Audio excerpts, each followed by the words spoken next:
Hi, everybody. I'm going to talk about executive function today, which is ultimately one of my favorite topics to talk about. But I'm going to talk about it in the context of from an entrepreneur's lens, because entrepreneurs clearly are there. Well, they're doing things that they love, but ultimately they also want to make money, don't they? Everybody wants to make money. And often, people will ask me rather cynically when I'm talking about my program, well, what's the return on investment if I do your program? And I will always turn it back on you and say, well, what return of investment do you want? Because at the end of the day, you're investing in yourself, and you are the biggest asset in your business as an entrepreneur. So what investment do you want to put in yourself, which is then going to result in the output that you need in order to make money? But if you look at the executive functioning skills, and if you consider them as each executive functioning skill has a dollar value attached to it, so that you can sort of understand the importance of really getting on top of your executive functioning skills. And you might see I've listed them out here, what they all are. And at the bottom here, I've got self-awareness, because self-awareness is the bedrock for your executive functioning skills, because your self-awareness monitors your internal states. It allows for self-reflection, and it also allows for that course correction. So basically, when you are doing things that maybe aren't going to be getting you where you need to go, your self-awareness would kick in to say, well, actually, let's think this way. It involves emotion, it involves your thought process, and your emotions and your thought process triggers your intentions. And if you're all connected, then it puts you on the right path.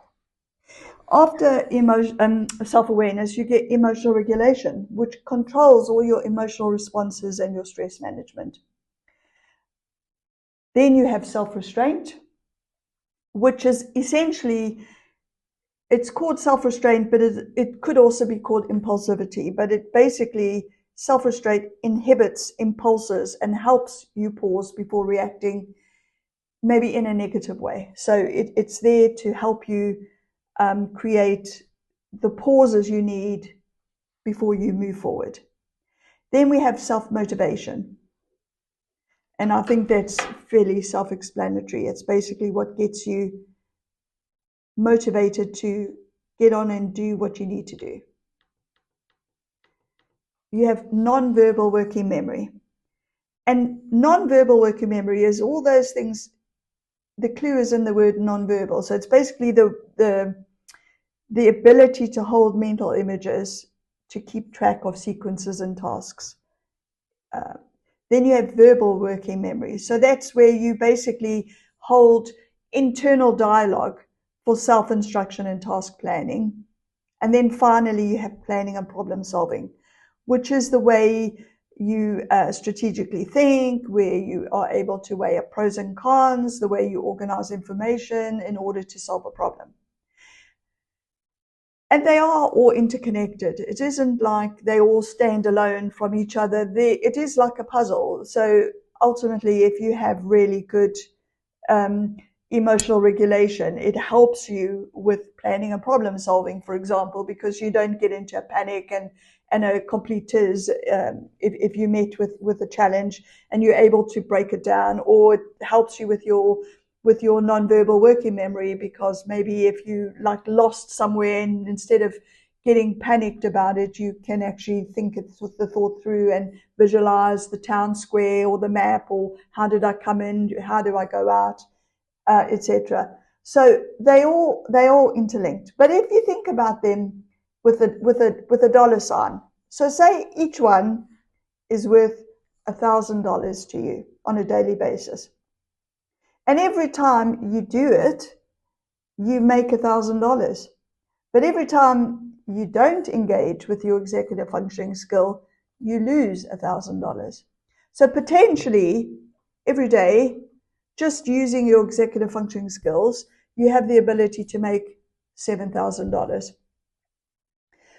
And every time you don't use that executive functioning skill the way you should, or to its fullest capacity, you're losing that money.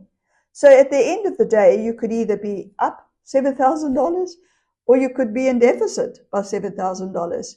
So that is why I say it is so, so, so important to understand your executive functioning skills and really get into it. Don't, like a lot of people with self-awareness, which is at the bottom here, they might say, yeah, well, I know I'm got a temper, or I know I lack motivation, or I know, that I'm rubbish at planning or problem solving. Well, that's not self-awareness. That's just kind of surface level. Self-awareness is saying, well, I have a problem with anger, but what are the triggers that provide, that make me angry? Or what are the triggers that suddenly I get impulsive when I shouldn't be impulsive?